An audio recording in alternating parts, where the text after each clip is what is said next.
Dá um tempinho também para que, se vocês quiserem compartilhar com... Pronto, já está lá. Eu só não vou saber compartilhar.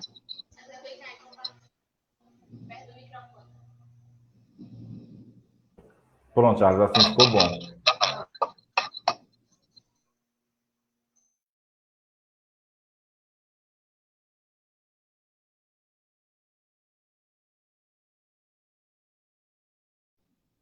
Como faz para compartilhar com o Instagram aqui?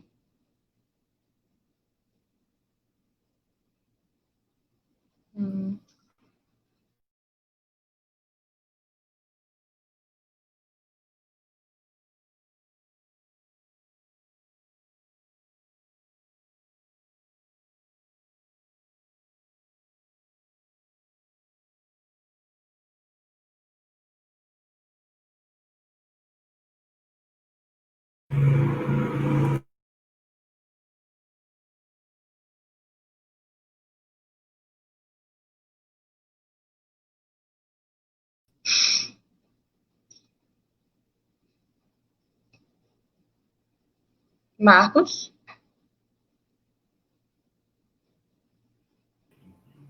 Apareci. Hello. Oi.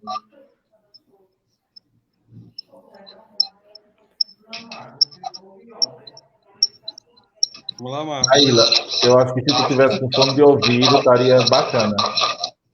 Eu acho que eu já levei minha bolsa com fone. Levei a bolsa para casa. Eu tô na unidade, viu? Eu deixei em casa. Mas eu fico desligando, não tem problema não.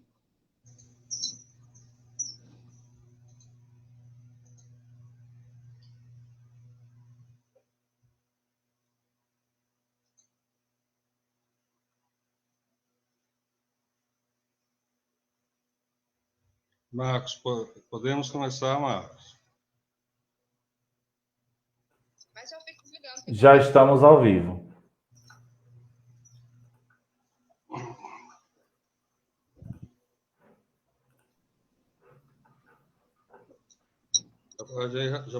Já podia conversar, né?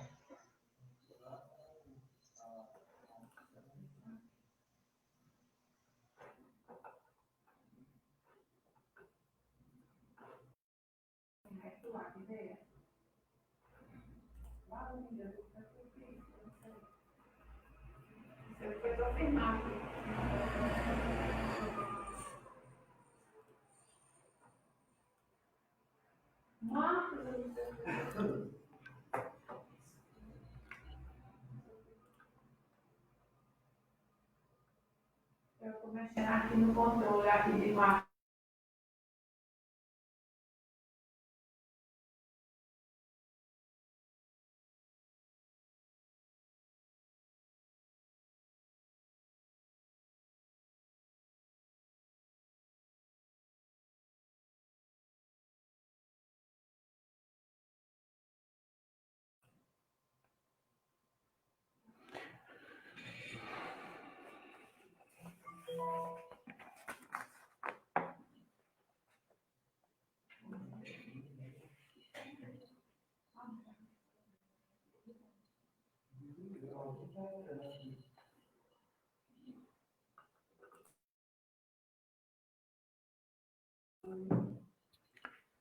Pronto, pessoal, eu estava olhando aqui o pessoal que já tem um pessoal na página, né, acompanhando.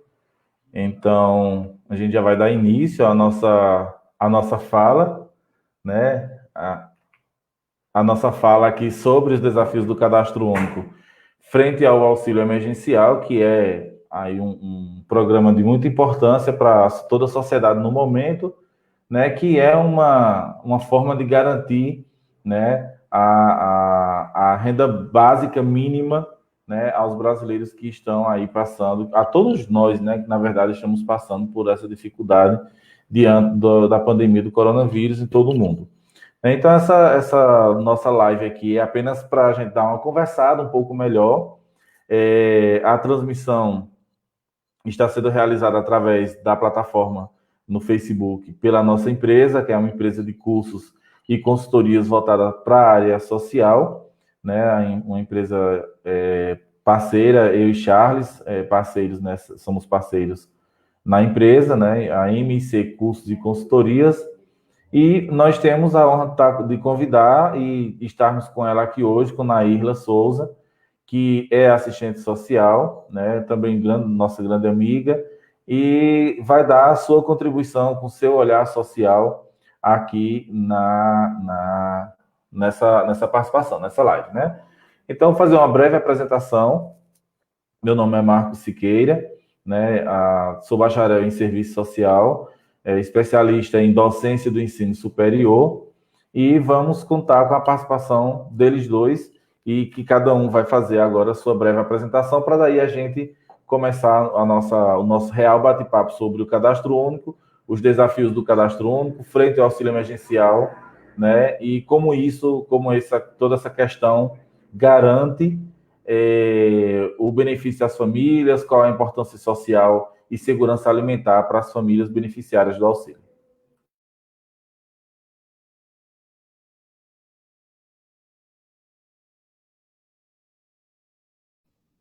Fiquei na dúvida se Charles ia começar, ele começou, então lá vou eu. Quero me apresentar, desejar boa noite a vocês, agradecer a Charles e a Marcos por acreditar no meu trabalho, pelo convite, né? Meu nome é Nairla Souza, eu sou assistente social, também sou pós-graduada em serviço social, políticas públicas e seguridade social, e estou aqui hoje com os meninos para a gente falar um pouco sobre como o auxílio emergencial impacta na vida social, né, de todas as pessoas nesse momento de pandemia.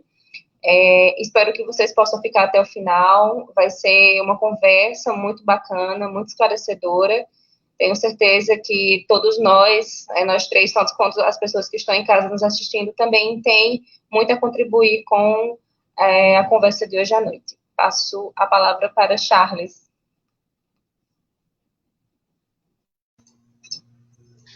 Boa noite a todos. Meu nome é Charles Carvalho, sou sócio fundador da MC Consultoria e Treinamento, atualmente coordenador e gestor do Cadastro Único de Arco Verde, e a gente conversava, eu e Marcos, sobre a necessidade de trazer informações ao público com relação a tudo que está acontecendo com o Cadastro Único e com o auxílio emergencial, né? Então, a gente quer só abrir uma discussão, não vamos entrar muito na questão técnica não, mas abrir uma discussão, porque a gente tem hoje vários coordenadores e gestores do Cadastro Único passando por dificuldades por conta da falta de contribuição do Ministério da Cidadania. Então, é um bate-papo, vamos conversar aqui sobre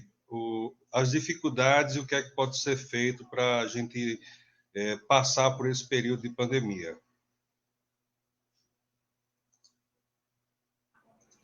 Ok, Charles e Naíra, muito obrigado. E vamos lá, primeiro, passando aos que estão aqui presentes, né, na nossa live, o que é o Cadastro Único, né? Já que a gente vai falar sobre o Cadastro Único, o que é ele, né? Então, o Cadastro Único, ele é uma base de dados, ele é um conjunto de informações federais.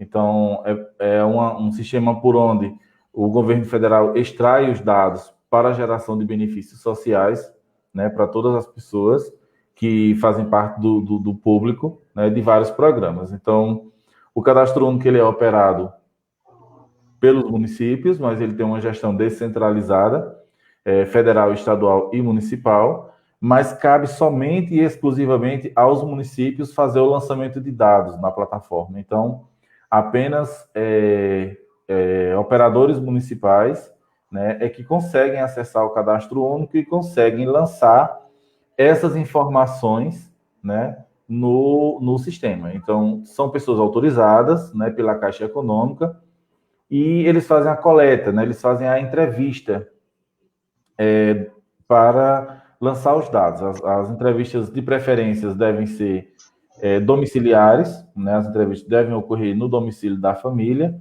e em outros casos pode ocorrer em postos de cadastramento, em unidades de atendimento e também nas unidades dos CRAs, né? Dos Centros de Referência da Assistência Social.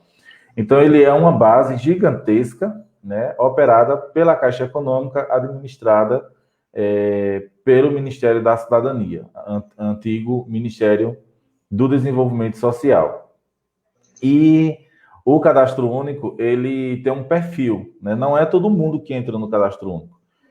O Cadastro Único, ele tem um perfil de ingresso, né? Então, são todas aquelas pessoas com renda até 3 salários mínimos, né? Renda familiar, um total de até 3 salários mínimos, que podem se inscrever no Cadastro Único, ou pessoas com até meio salário mínimo, né? Meio salário mínimo por pessoa.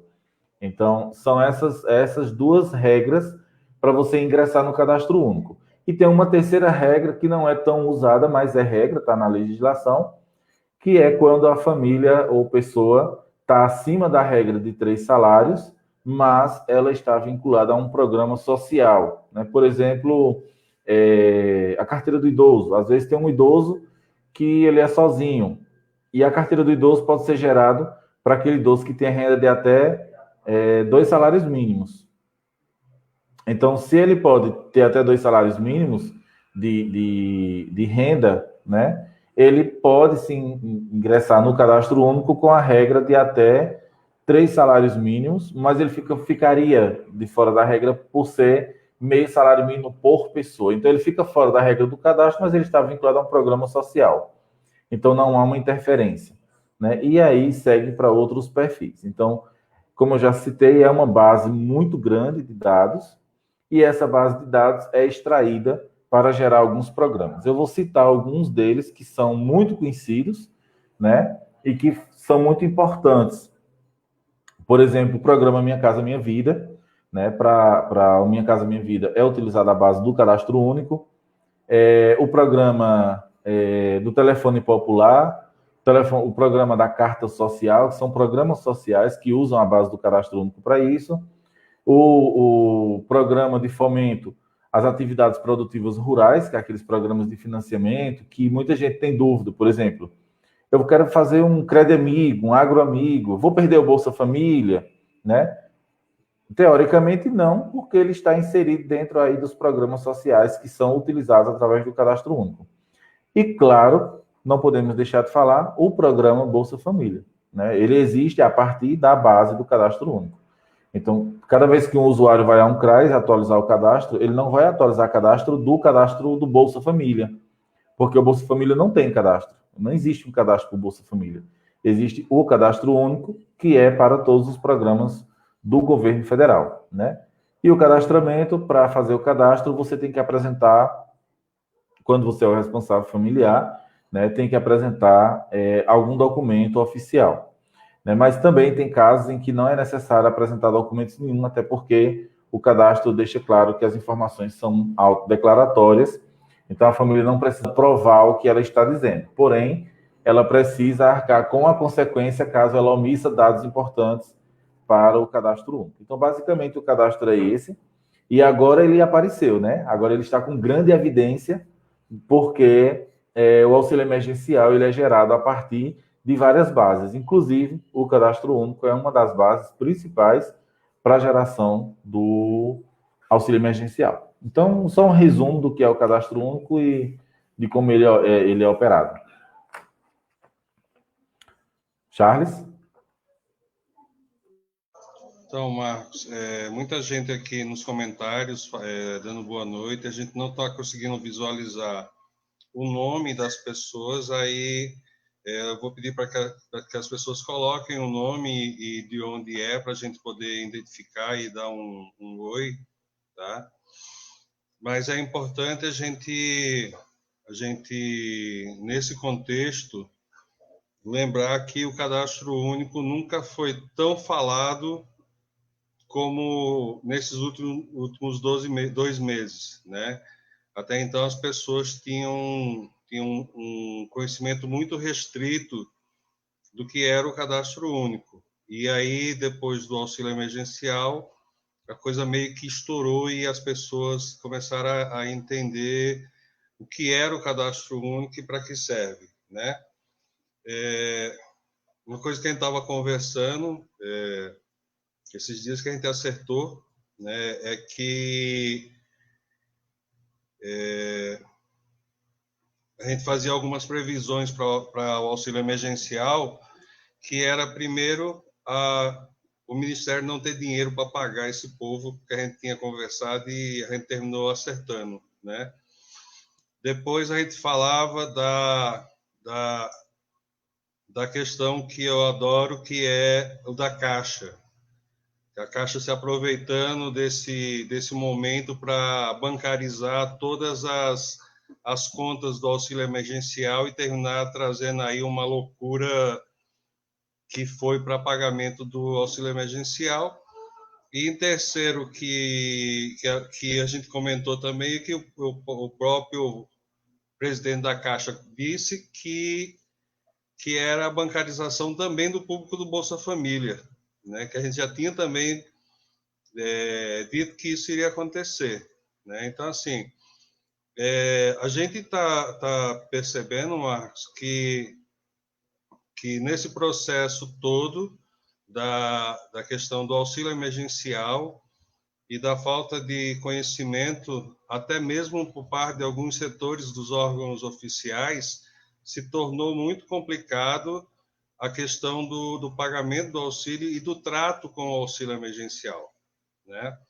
A gente tem aí vários aspectos que hoje deixam os coordenadores de cadastro único numa situação muito complicada, né? A gente, voltando aqui um pouquinho atrás, a gente pensa no desmonte que houve e que tentaram fazer da política de assistência social.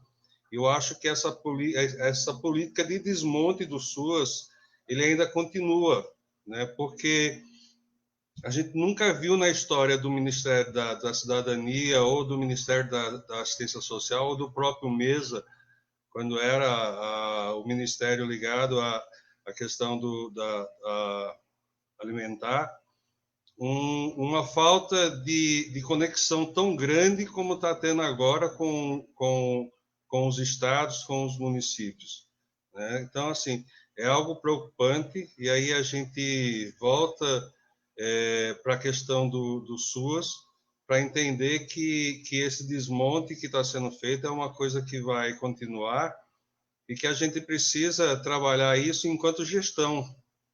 A gente precisa começar a pensar enquanto gestão de cadastro único nos municípios, mas também como no Estado, e começar a cobrar e levar essas informações para os outros órgãos que necessitam dessa informação. A gente tem aí uma disparidade muito grande de informação, até mesmo com a Caixa Econômica. A gente teve ontem uma videoconferência com a Caixa Econômica que nunca aconteceu. Foi a primeira vez que aconteceu uma videoconferência com a Caixa Econômica. Ontem, para explicar o que era o auxílio emergencial que já está há 2 meses rodando.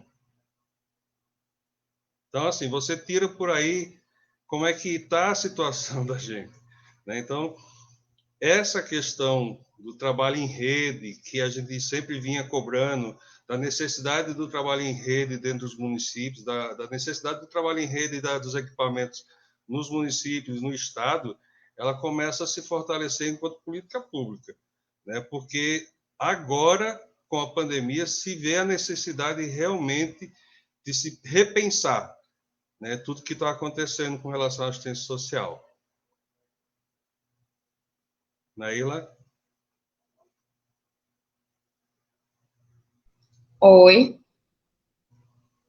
Para dar continuidade, é porque eu fui só desligar o ar-condicionado ali. Você quer comentar alguma coisa? Não, eu acho que é interessante esse ponto que vocês colocaram da visibilidade que agora tem. Eu acho que não só a questão do CadÚnico, mas toda essa questão da assistência, né, a importância que a assistência social como um todo, eu falo isso com um pouco mais de prioridade por estar trabalhando na linha de frente, né, o tanto que a gente tem trabalhado, eu acho que tem evidenciado muito mais, a gente tem tido um pouco mais de respaldo agora, somos uma das equipes que estão de frente da pandemia, né, nesse trabalho, eu acho muito importante. É um pouco triste, na verdade, a gente ver que um trabalho que é tão importante, né, que a assistência está tendo visibilidade em um momento de crise como essa, mas que bom que, não vou dizer que bom que veio, né, porque não é uma coisa boa, mas que pelo menos seja um dos profissionais, não só como assistente social, mas seja uma das políticas que ganhe um pouco mais de visibilidade, um pouco mais de respeito, um pouco mais de trabalho dos nossos governantes, né? Que a gente consiga ter um respaldo maior daqui para frente, quem sabe. Opa.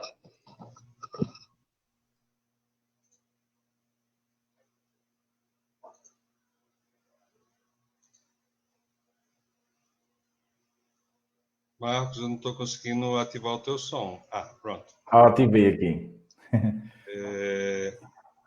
A gente tem visto aí, Marcos, que o cadastro único passou a ser apenas uma base, como era dita pelo Ministério, uma base de informações para o governo federal, e se tornou uma coisa muito maior, que era o que a gente já sabia, né?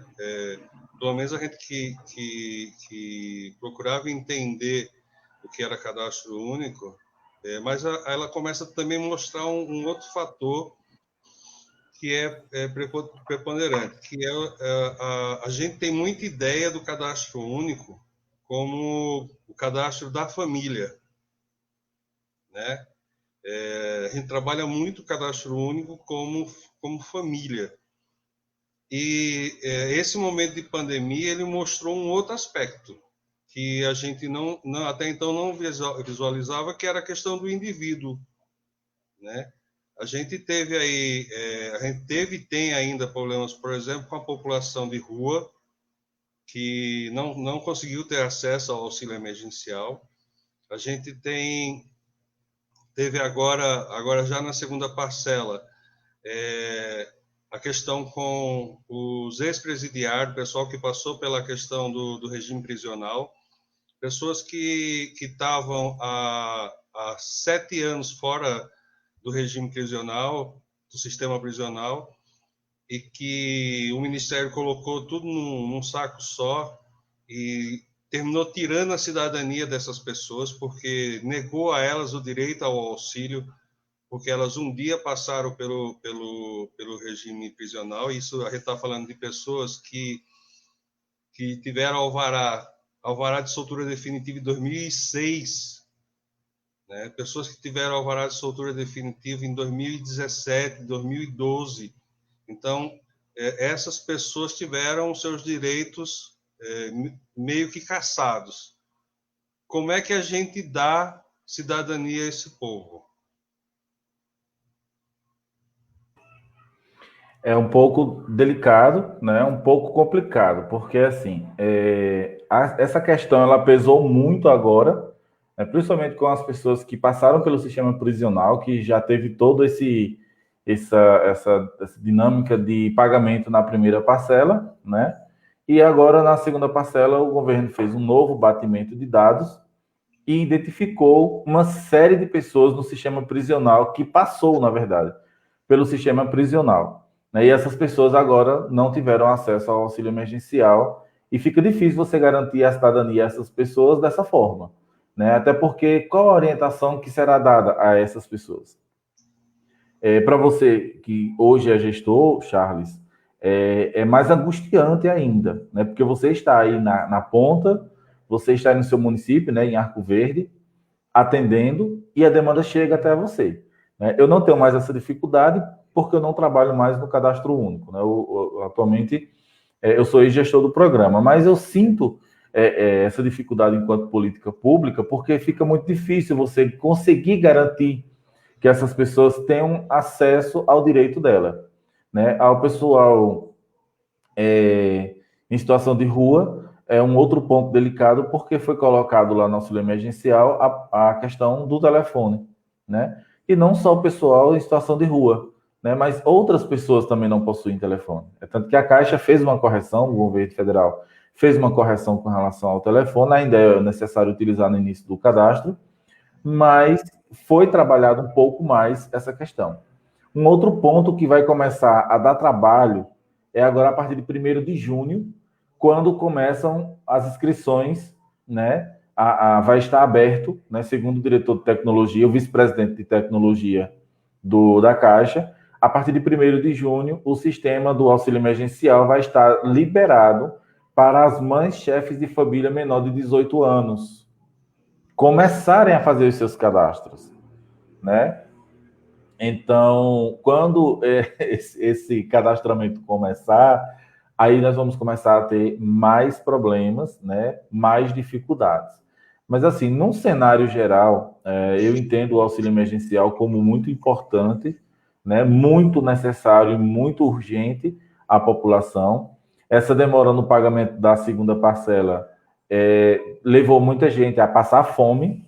Muita gente passou fome nesses dias esperando a segunda parcela do auxílio emergencial, né? Vivemos num país de instabilidades, que nosso país está muito instável, né? Infelizmente, onde a gente deveria estar conversando, discutindo e buscando ações para as políticas públicas, para que elas fossem eficientes e chegassem ao cidadão brasileiro.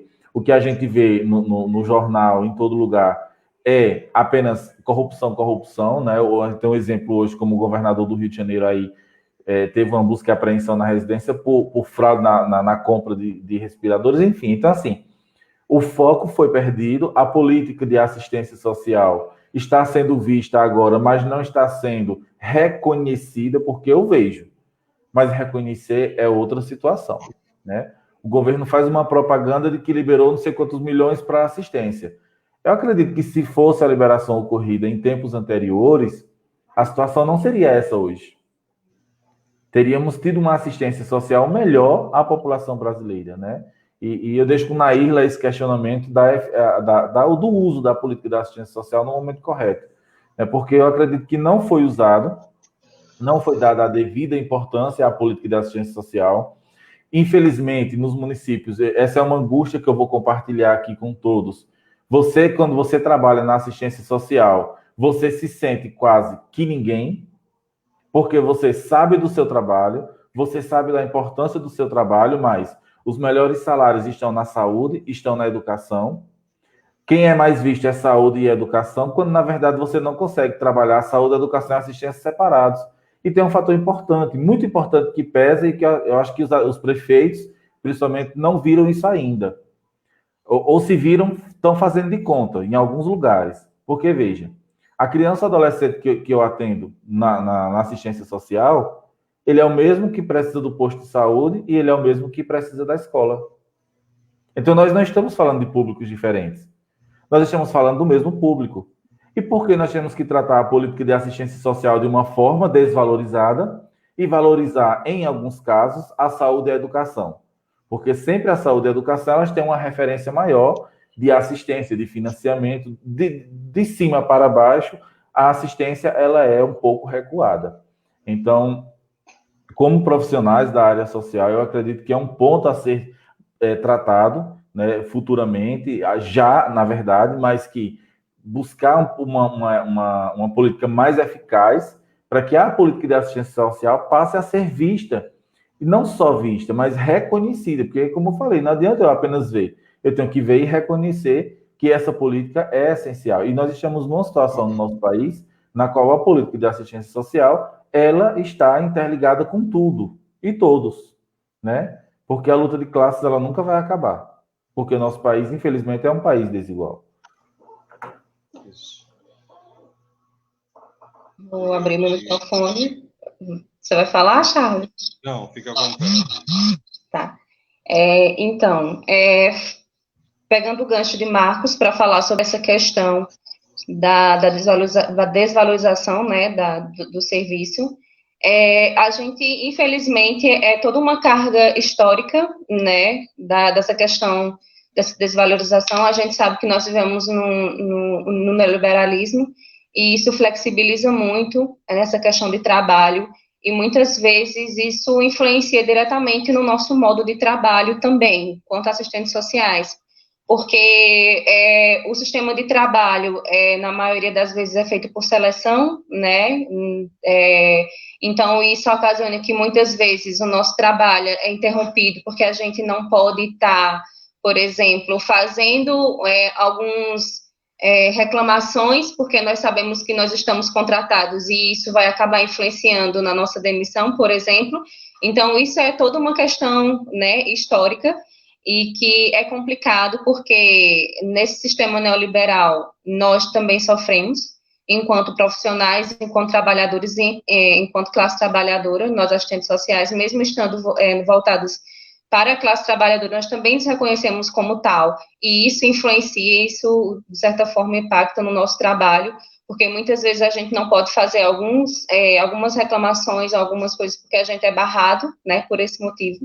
Mas aí, já falando com relação à importância desse auxílio, né, o auxílio emergencial, como o Marcos falou no início, a intenção dele é uma forma de minimizar a situação atual das pessoas, né, é um valor mínimo, a priori, a intenção do governo era pagar R$200, né, o que eu acho um absurdo, porque R$200 não dá para você suprir uma família, necessidades básicas de uma família, né, com muita luta, veio esse valor de R$600 mínimos e o valor máximo de R$1.200 por família. E ele é um valor mínimo mesmo, é para tentar minimizar a situação. E, como toda transferência de renda, tem-se uma condicionalidade, e a condicionalidade é continuar em casa, né, a intenção é essa, só que o Ministério, né, a Caixa, o governo errou muito em muitos pontos, e um dos pontos que eu ia colocar era justamente a questão para a condicionalidade você ter um celular, né, porque a gente sabe que nós vivemos num país absolutamente desigual, e que muitas vezes a renda que a família recebe mal dá para suprir, e nem todo mundo tem acesso a um celular, né, vocês citaram as pessoas da população de rua, mas também temos os indígenas que moram em locais que são absolutamente afastados, comunidades quilombolas. Então, assim, a gente precisa compreender que o governo errou em diversos pontos, né? E esse foi um dos, né? Que se a condicionalidade era permanecer em casa também não ajudou, né? Na verdade, deu uma piorada, foi uma consequência, né? De um ato não planejado. O próprio presidente da Caixa Econômica não acredita em isolamento social. Aí complica. Aí complica. E isso atrapalhou todo o curso da situação, né? Então, quando a gente coloca que o auxílio é apenas uma a principal forma no momento, e que, como o Marcos falou, se essa valorização, se as políticas públicas fossem efetivas, se realmente houvesse todo esse aparato, não precisaríamos estar nesse ponto que nós chegamos. Mas, se chegamos, né, nós precisamos procurar formas de acertar algumas coisas. E a gente vê que essa questão já ultrapassou alguns limites, né, a fome, né, eu vi ontem a atualização que eles postaram na Caixa, e eu acho que no Ministério da Cidadania também, a quantidade que falta de pessoas ainda recebeu auxílio. Então, se desde o começo, desde quando esse auxílio foi liberado, até hoje pessoas não receberam, como essas pessoas têm sobrevivido se elas não podem trabalhar, se elas não podem sair de casa? Como isso? O governo ele não está fazendo o papel dele nesse sentido. Então, eu acho que são coisas que a gente precisa, né? Eita, meu celular. A gente precisa conversar e debater. Eu acho importantíssimo falar sobre isso. Nairla, Eu acho que os aspectos eles são muito mais profundos e históricos, porque ontem, na videoconferência da Caixa, eu questionei o seguinte: o auxílio não deu certo, o pagamento do auxílio não deu certo por dois motivos. Um era a questão de que foi dito que seria feito de uma forma como foi feito o pagamento do FGTS, que era simplesmente com o CPF, que era você chegar na agência e sacar seu dinheiro, né? Outro que foi a Caixa se aproveitar para bancarizar toda essa situação, que meu amigo Marcos não gosta que eu fale, porque ele gosta da Caixa Econômica, mas é verdade, né? Mas é um aspecto muito pior, é o seguinte: a Caixa nunca quis o público do Bolsa Família dentro das suas agências. Se você observar os pagamentos do Bolsa Família, ele é feito apenas nas lotéricas. Ele não é feito na agência, porque a Caixa nunca se preocupou em ensinar o usuário do Bolsa Família a sacar o dinheiro no caixa automático. Não existe. E onde eu disse eles, vocês nunca fizeram um vídeo explicativo como é que se tira dinheiro para o Bolsa Família. Para os outros serviços, todos vocês têm, menos para o Bolsa Família. Então, essa questão, ela é grave, porque são famílias que, historicamente, já são humilhadas e botadas à margem da sociedade por conta de receber um benefício que é direito delas. Então, assim, isso é grave, né? E aí a gente vai para outro aspecto. Tanto o Ministério quanto a Caixa Econômica, eles esqueceram de alguns detalhes. Você tem cidade hoje dentro do estado de Pernambuco que não pega celular. Tem cidades aqui próximas que não pega celular. Tem regiões da zona rural, próxima da cidade de Arco Verde, que não pega celular. E, além dessa dificuldade, você tem aquela pessoa que não tem o celular e que, quando tem, não sabe mexer. E a Caixa até hoje não disponibilizou, que era uma das propostas dela, disponibilizar essa ajuda, porque a gente, enquanto cadastro único, fomos proibidos de ajudar as pessoas a fazerem o auxílio, né? E porque a Caixa ia fazer isso.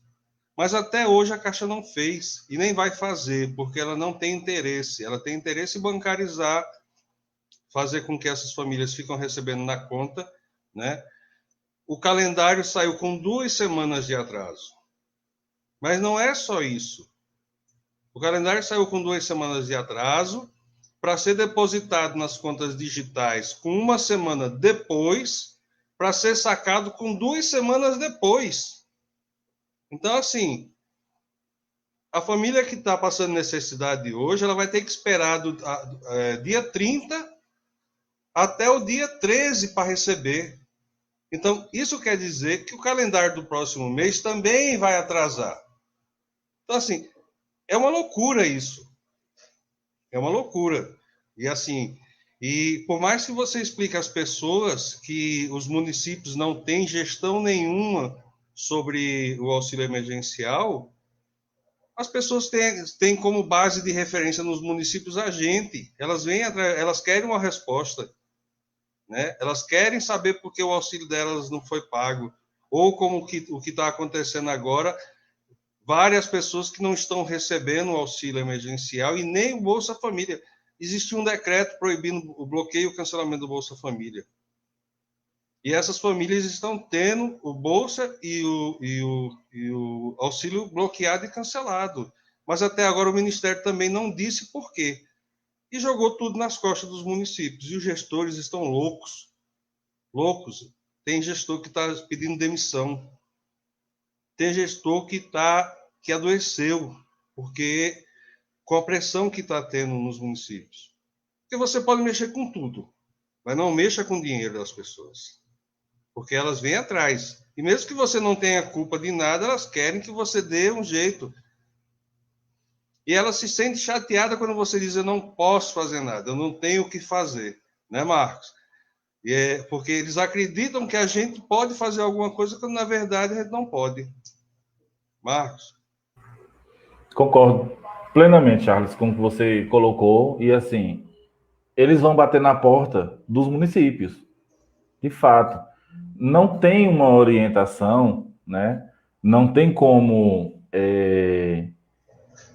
a gente dar informação sem ter a informação, né? Então, assim, eu vejo muito as famílias procurando os CRAs, querem porque querem que o CRAs dê uma resposta, que o CRAs dê uma solução, que o CRAs mostre o que é que está acontecendo, né?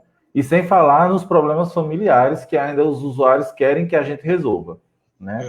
Eu estou no auxílio, aí vem o marido e diz: ah, mas minha esposa recebeu 600 que era referente a mim, e eu quero. Ah, ela não vai dar, então vamos para a delegacia. Então assim, o que tem de queixas nas delegacias com relação a isso também não é pequeno. O que tem de violência que está ocorrendo por conta disso, também está fora, como se diz, fora do gibi. A gente não consegue ter controle sobre isso, né? Eu sou um mero espectador social. Eu não trabalho na gestão, então eu não consigo estar presente para saber o que de fato está acontecendo, mas eu consigo entender o anseio da comunidade, da população. E eu vejo que a falta de atenção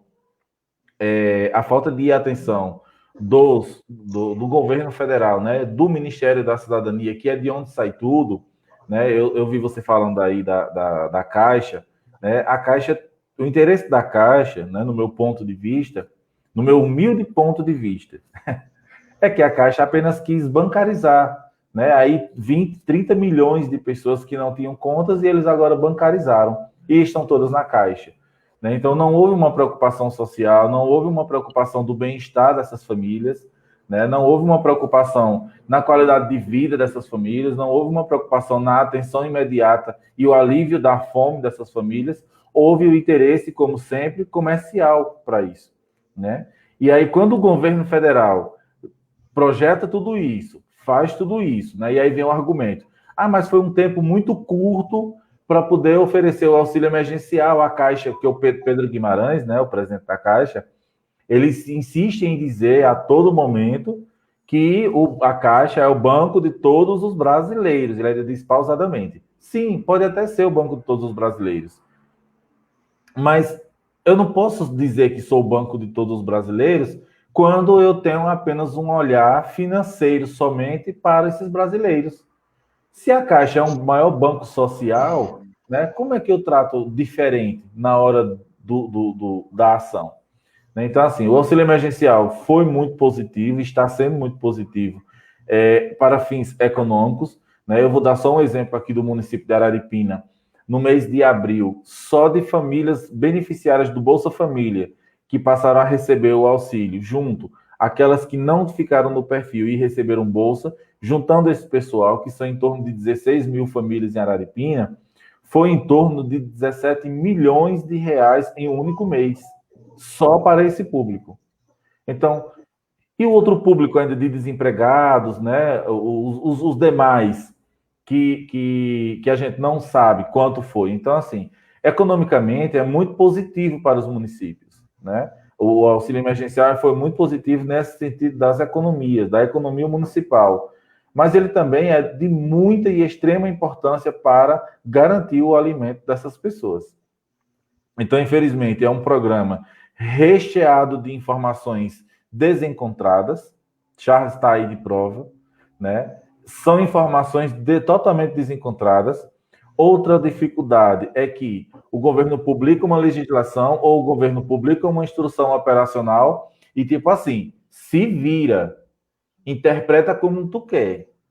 Se tu entender ali num artigo ou num parágrafo, se tu entender que aquele artigo diz que aquela família vai ficar fora, os gestores municipais têm quase que a palavra final quando se trata disso.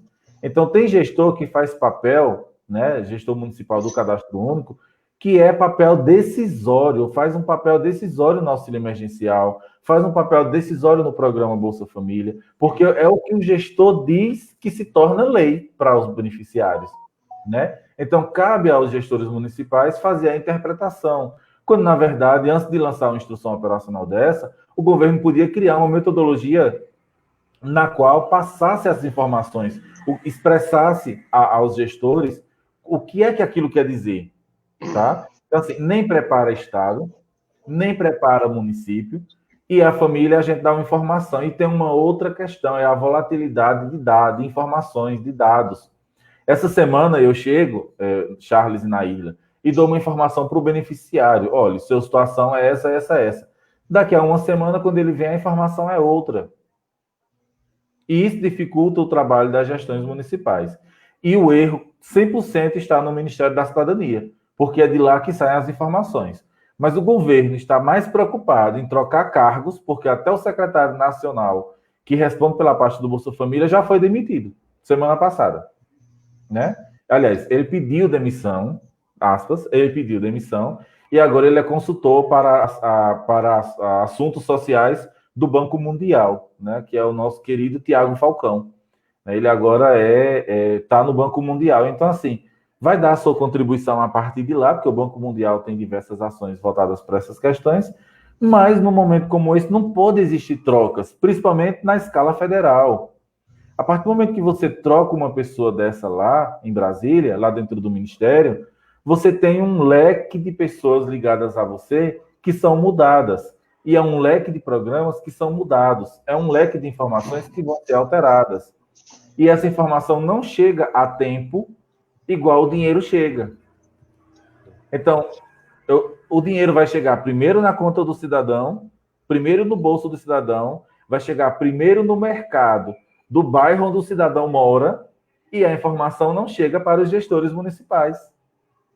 Então, esse é o maior desafio, né, dos gestores municipais. Meu amigo Charles aí, que a gente conversa todos os dias. Eu e Charles conversamos todos os dias sobre essas questões, né? E eu fico muito preocupado com isso. Só repassando aqui que o nosso amigo César, de Serra Talhada, está assistindo a gente, e ele quer fazer um registro aqui, que é o seguinte: ele dizendo que essa falta de vontade do governo federal, junto com a Caixa Econômica, para modernizar e aperfeiçoar as ferramentas do cadastro do Bolsa Família. Ele diz que a gente realmente não evoluiu, nesses 2 últimos anos, a gente não evoluiu em nada em ferramenta, tanto para o cadastro único quanto para o Bolsa Família. É uma realidade, né? Eles ficam na briga lá entre eles, e a gente é que fica aqui na ponta pegando as broncas, né? Um abraço, César. Quando eu assumi a gestão do cadastro único aqui no município de Araripina, em 2017, na Isla, e Charles e os demais, eu participei de uma capacitação em Recife, na Universidade Caixa. E nessa capacitação, eu lembro como hoje, que no segundo dia da capacitação foi dito para a gente que ia mudar, por exemplo, o CIBEC, que aí é uma linguagem que alguns vão entender e outros não. O CIBEC é o sistema que faz a administração dos programas do Bolsa, aliás, faz a administração do programa Bolsa Família. É um sistema pelo qual se bloqueia benefício ou cancela benefício, né, por lá que se vê essas informações. Esse sistema já existe a história de modernizar ele há anos. Quando eu assumi em 2017, eu fui mais um que caí no conto. Né? Fui mais um que caí no conto da Caixa que o CIBEC seria modernizado. Então, assim, não houve modernização, ou houveram diversas alterações no sistema de segurança, disso, daquilo, de acesso, daqui, daquilo, mas não houve uma modernização do sistema. Né? E isso, infelizmente, dificulta o trabalho para quem está na ponta. Eu quero só cumprimentar aqui rapidinho, Charles, a todos que estão acompanhando, né? Em especial uma amiga minha, Clécia, que é orientadora social, está acompanhando. Em vários especiais, a Dora Arraes também está acompanhando, né? Nauena e vários outros, né, que estão acompanhando. Agradeço demais pela presença de vocês aqui, tá? E que a gente possa compartilhar os nossos conhecimentos para melhorar nossas comunidades, nossa sociedade. Porque ou a gente se une para fazer um bom trabalho em prol de todos, né, aqueles que precisam, ou, infelizmente, nós vamos ficar no barquinho que está afundando, o da assistência social. Deixa eu só complementar umas informações que o Marcos disse. para a gente ouvir a Nairla, porque assim a gente percebe a dificuldade, Nairla, que tem dessa falta de acesso. Hoje não existe um canal de informação ou de acesso para que os municípios consigam tirar as distorções ou os erros do auxílio emergencial. Não existe. Essa reclamação que a gente faz enquanto coordenadores, todos os coordenadores de todos os municípios de Pernambuco vão dizer a mesma coisa, e provavelmente os coordenadores de todo o país. Não existe. Existe um 111 que não funciona, é uma coisa mecânica. O 121, que é do Ministério da Cidadania, eles tiraram do ar, porque eles não conseguiram. E existe agora uma plataforma para reclamação através de um formulário, que nunca volta a resposta, né? E os coordenadores e gestores do Cadastro Único nos seus municípios, eles estão trabalhando com informações atrasadas. Foi assim no início do auxílio emergencial, se demorou 15 dias para ter informações oficiais do Ministério, como as situações que estão acontecendo hoje, né? A gente já vai para 2 semanas do início do pagamento do Bolsa Família, que começou a dar problema no primeiro dia, né? Essas famílias, muitas famílias com benefício cortado, né? Outras com essa questão de quem passou pelo sistema prisional, e você não consegue dar uma informação a essas famílias. Por outro lado, você tem centenas e milhares de pessoas que o sistema ainda está em análise, ainda está analisando. E muitas daquelas pessoas que tinham sido liberadas agora nessa última remessa, foi liberado agora, antes da saída do calendário, e voltaram para o processamento. Então, não houve essa liberação, como eles estão dizendo, né? E os municípios não têm informação. Como também não tem nenhum outro programa complementar a isso. O Ministério não pensa nisso. A gente tinha uma pessoa lá no Ministério que pensava bem, que era o Tiago Falcão Marcos, né? Que era o único que ainda sabia alguma coisa dentro do Ministério. Hoje não tem mais, ele foi demitido, né? No meio da pandemia, como os ministros da saúde foram demitidos também no meio da pandemia. E uma coisa que eu vejo no semblante, que eu não tenho como ver no semblante, mas eu vejo na mensagem de cada gestor do Cadastro Único, é essa agonia de não conseguir dar o direito àquela família que precisa. Aquela família que está passando fome, aquela família que está em situação de vulnerabilidade social. E isso é muito ruim, né? Então, assim, como é que a gente consegue dar direito a essas pessoas em plena pandemia, num sistema que está defasado, totalmente defasado, e quais seriam as alternativas que se pode pensar com relação a isso? Então, infelizmente a gente está num momento de crise de saúde, uma crise econômica, uma crise social, uma crise política acima de tudo, né? E é muito complicado. A gente está tentando fazer um trabalho e, de certa forma, está barrando contra aqueles que deveriam estar nos dando auxílio, que é justamente o governo, né? E como vocês falaram, né? No caso o Charles, que está mais na ponta, trabalhando como gestor, essa angústia das pessoas em cobrar, né, é porque quem tem fome tem pressa. Essa é a verdade, né? Então, essa angústia dessa cobrança deles é por isso. Assim, a gente sabe que assim, a fome ela sempre existiu, né? Só que por situações adversas, né? Questão de clima, questão de situações adversas. Mas nós estamos vivendo num momento de crise de fome em abundância, o que é pior, né? Então, a gente tem muito recurso, mas focalizado na mão de poucos, e essa desigualdade social tem se reproduzido todos os dias, né? E em algumas coisas estão sendo um pouco mais evidentes. Eu vi esses dias uma pessoa comentando que, se continuar assim, daqui a pouco o pessoal vai começar a saquear mercado.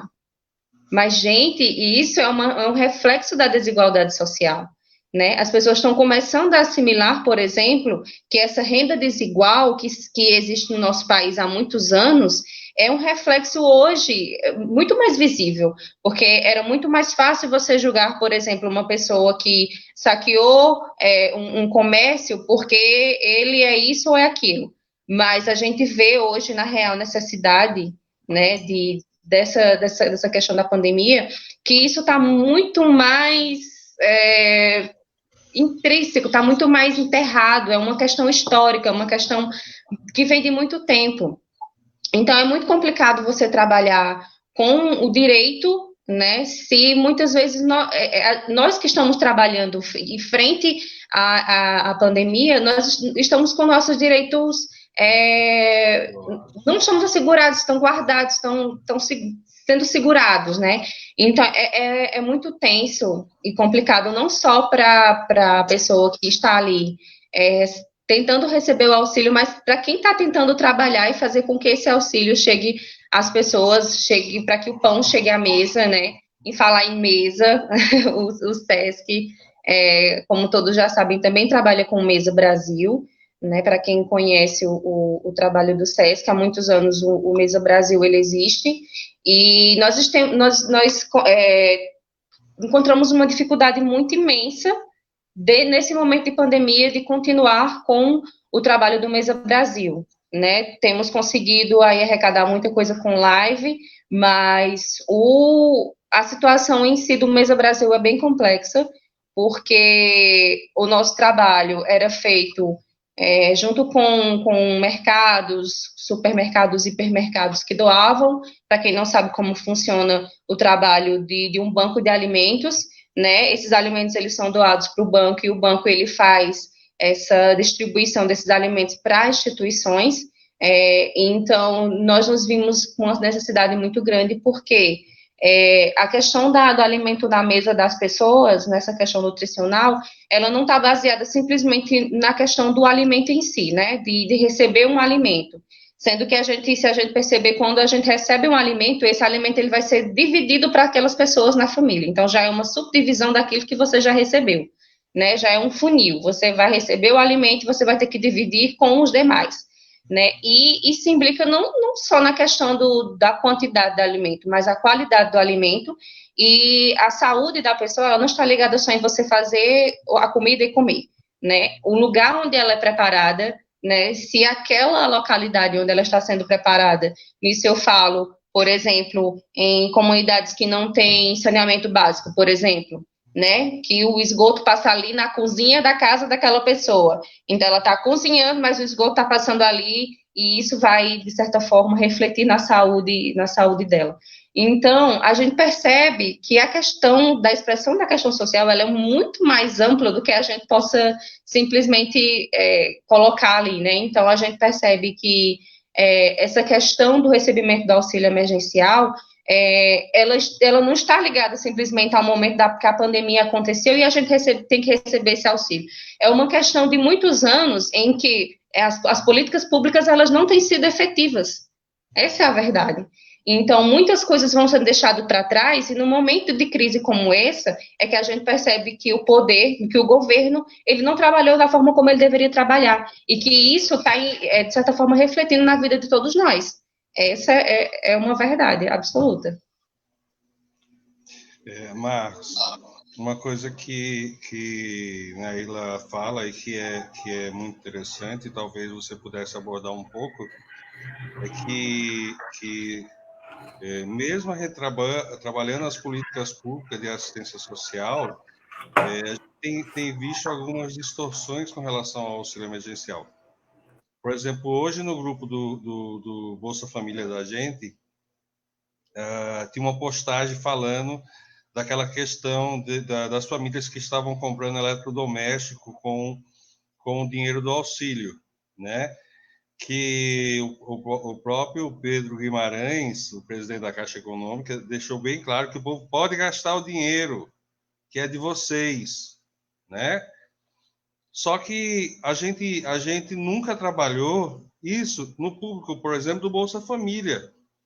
A gente nunca conseguiu fazer a educação financeira dessas famílias.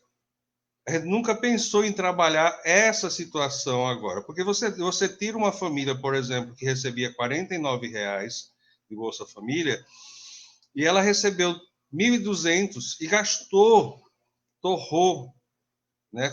Vou construir um muro, como eu tive casa aqui. Não, eu construí um muro, comprei tijolo, comprei isso, comprei aquilo, e já estou devendo já o próximo mês, né?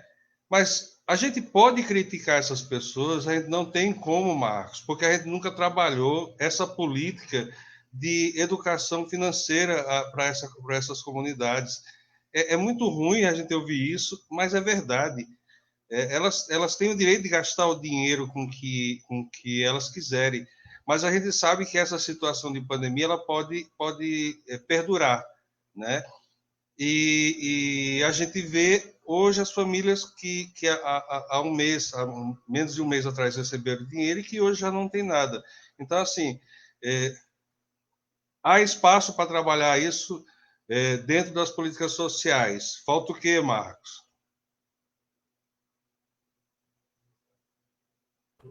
Pronto, aqui. Olha, o que falta é planejamento de governo, né? Falta dizer de quem é a responsabilidade de tratar isso. Porque, assim, a questão do planejamento financeiro das famílias beneficiárias do Bolsa Família e agora beneficiárias do auxílio e as demais do auxílio, né? Elas não foram ensinadas de como regrar o dinheiro, como fazer uma poupança, como deixar um dinheiro para uma emergência. Nunca houve isso, né? Então, nesse momento, vem uma série de dificuldades, vem uma série de dúvidas e vem aquela forma de, opa, eu tenho 1.200 ou eu tenho 1.800, eu vou gastar, né? E ela simplesmente gasta. Sendo que o auxílio emergencial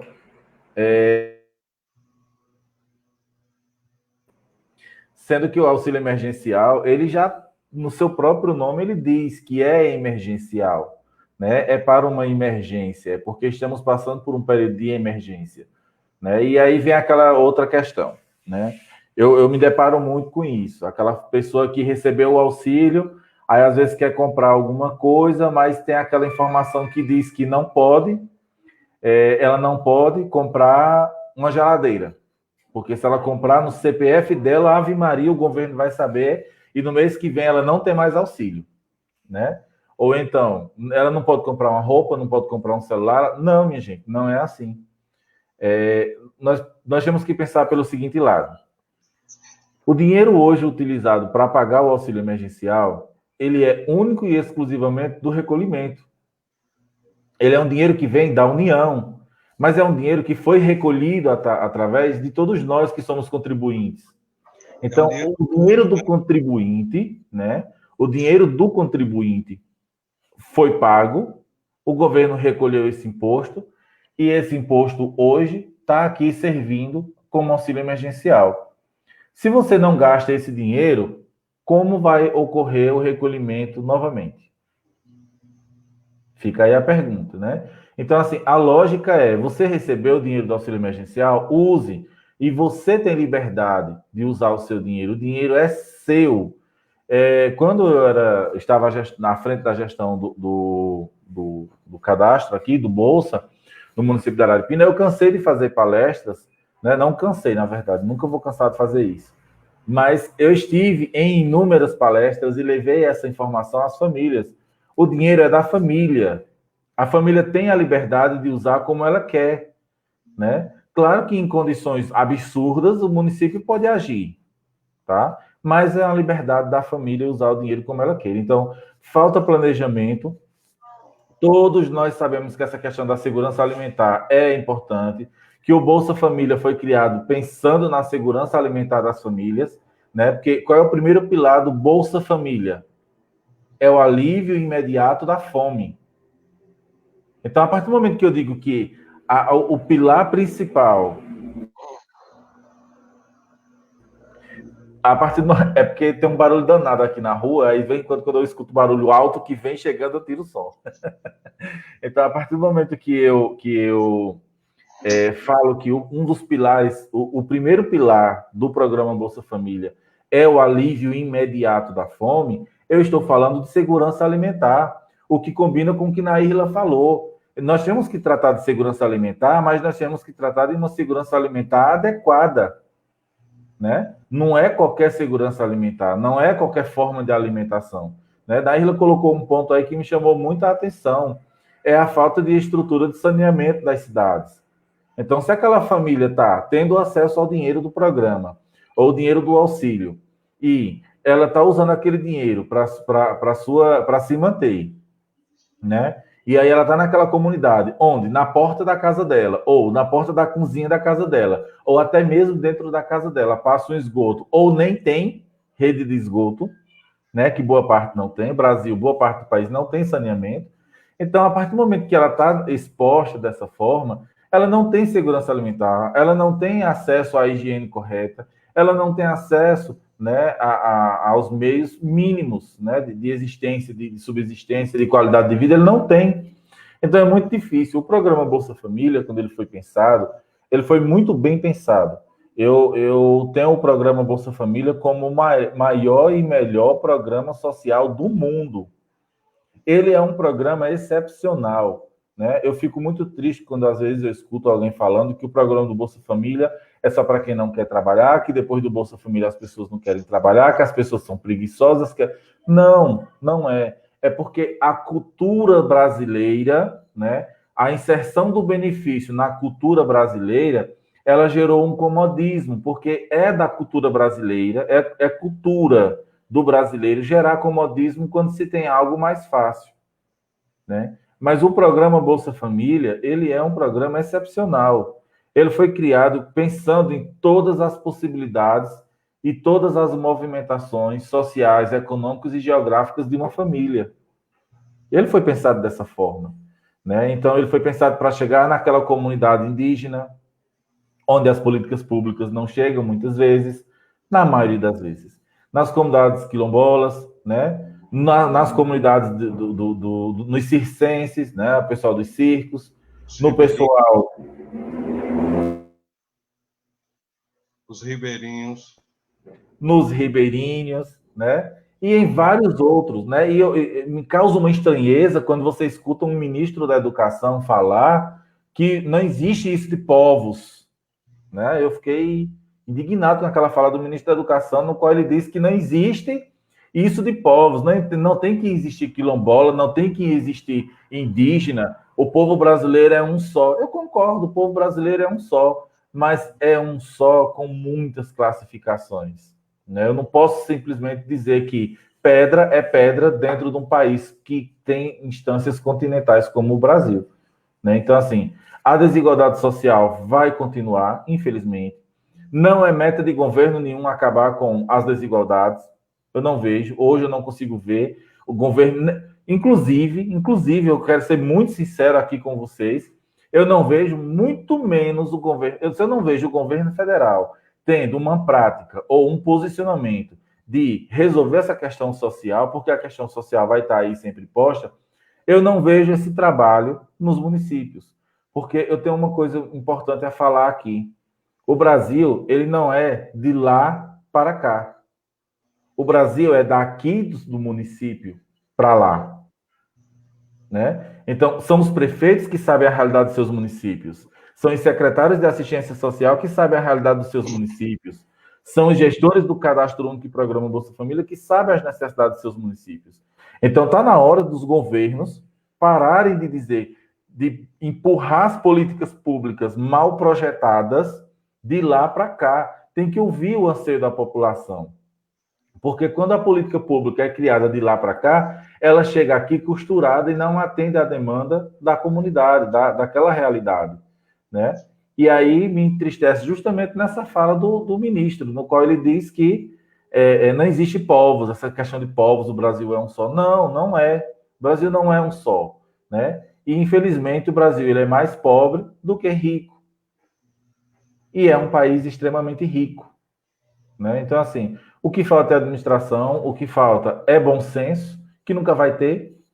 Não adianta nem eu falar isso aqui, né? O que falta é gerenciamento, o que falta é muito do brasileiro acordar para a realidade, para o que de fato está acontecendo. Todos os dias dormimos e acordamos com uma retirada de direito nosso e não percebemos, né? É só Muito. É só fazer por boiada. Eu já ia falar. Vai só passar a boiada agora. Ninguém quer ir feito boi piranha. Ninguém quer ir feito boi piranha, né? Não, ninguém quer ir. Então passe a boiada, né? Que é como o ministro do Meio Ambiente disse. Vamos deixar a imprensa deixar passar o que está passando e vamos a fazer outras coisas, né? Porque é o que o ministro colocou. Eu deixo aí o pensamento com Naíla. Eu vou só voltar um pouquinho à questão de como esse benefício é usado, né? Porque, assim, se a gente for pensar na base dele, o governo, ele não fez essa distribuição desse benefício pensando nas famílias que estavam passando fome. A intenção é para que a economia continue movimentando e que, economicamente, o país continue, né, progredindo. E não foi nessa questão pensando. Então, ai meu Deus. Então é complicado você pensar, você falar que as famílias elas estão usando esse benefício de uma forma errônea, né? Porque, por exemplo, usar esse benefício, digamos, por exemplo, aqui, uma senhora que, eu não tenho uma dentadura. Eu não tenho dentadura, eu estou recebendo esse benefício, eu vou aproveitar para comprar minha dentadura. Isso é uma situação que pode não implicar naquela questão econômica de a pessoa falar que eu estou usando de forma desnecessária, mas até que ponto é desnecessário para tal, né? Para aquele beneficiário. E a gente precisa entender que se a gente realmente for pegar a base dessa distribuição desse benefício, ele não foi pensado para matar a fome da família, ele não foi pensado para diminuir a desigualdade social, ele foi pensado único e exclusivamente para que a economia não parasse, até porque naquele ponto era tudo que o governo, né, que o governo Bolsonaro quer, ele mesmo, enquanto presidente, fala o tempo todo, a todo momento, todo mundo sabe, que ele não quer que a economia pare, né? Que ele quer realmente empurrar para que tudo volte ao normal. Então, as pessoas precisam perceber que necessidades são necessidades. Então, aquela necessidade nesse momento não é a mesma sua desse momento, né? E que pode implicar, por exemplo, eu vou subir meu muro, mas até que ponto aquele muro que está sendo subido com esse auxílio não está ajudando na segurança dessa família? Né? Então, são situações que a gente precisa começar a ver um pouco além do que só aquilo que nos é mostrado, né? Que isso é importante também. Isso. A gente ter uma ideia de como tudo isso não foi pensado dessa forma, Naila, é que as famílias que receberam agora a segunda parcela, o dinheiro foi creditado na conta digital, dessa danada dessa conta digital, e eles só podem fazer compra e pagamento pelo aplicativo do Caixa Tem. Aí a primeira empresa a fazer propaganda no Caixa Tem é a Casas Bahia, né? Depois você tem o Shoptime, e por aí vai. Então, assim, você não tem o supermercado do seu Zé ali da esquina, né, cadastrado para fazer essa compra, e nem ele quer dessa forma. Então, até porque, pelo que eu vi, não está sendo nem utilizado, né, nas maquininhas, não tem como você usar para no supermercado, para comprar realmente a questão da... Então, não é pensado nisso. Então, as pessoas precisam começar a refletir e ver um pouco mais além do que aquilo que só é mostrado. Exato. E aí você tem aí, você abre, como uma pessoa colocou aqui, até mesmo na questão dos celulares, que você abre espaço para que as pessoas comecem até a ganhar dinheiro com relação a isso. Existe hoje, Marcos, um aplicativo para aquelas pessoas que querem receber o auxílio antecipado. Um aplicativo que paga o auxílio e você paga R$ 28 para que a pessoa faça esse aplicativo. É um aplicativo de uma multinacional. Né? Você vai lá, paga R$ 28 e ele lhe acredita na hora o dinheiro do auxílio emergencial. Então, assim, é essas situações que a gente está se deparando.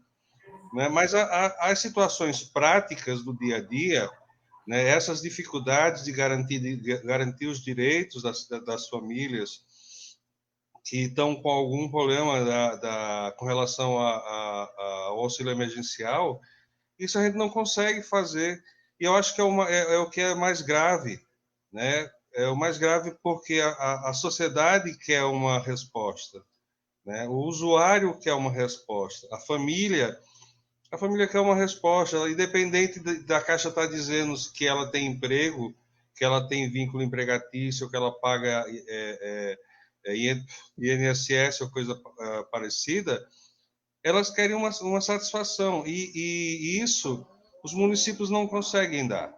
Então, assim, é muito preocupante, né, pensar nessa situação toda e você perceber que dentro desse desmonte do SUAS, que eu volto a dizer que a gente continua nesse projeto de desmonte do SUAS, que o Ministério ele não está mais preocupado com essas famílias, não é o foco desse governo, infelizmente não é o foco, tá? A assistência social não é o foco, os cadastros únicos não são o foco, né? E isso é muito preocupante.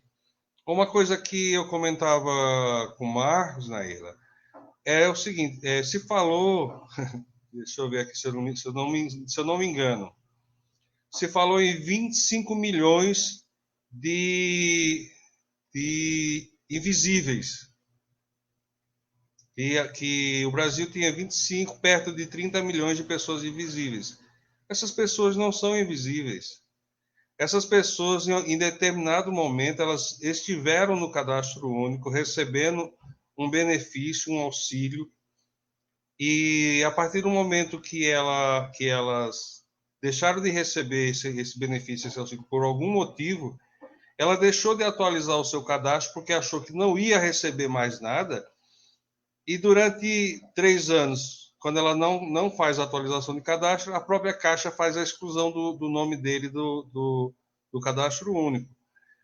Mas esses 25 milhões de invisíveis não existem.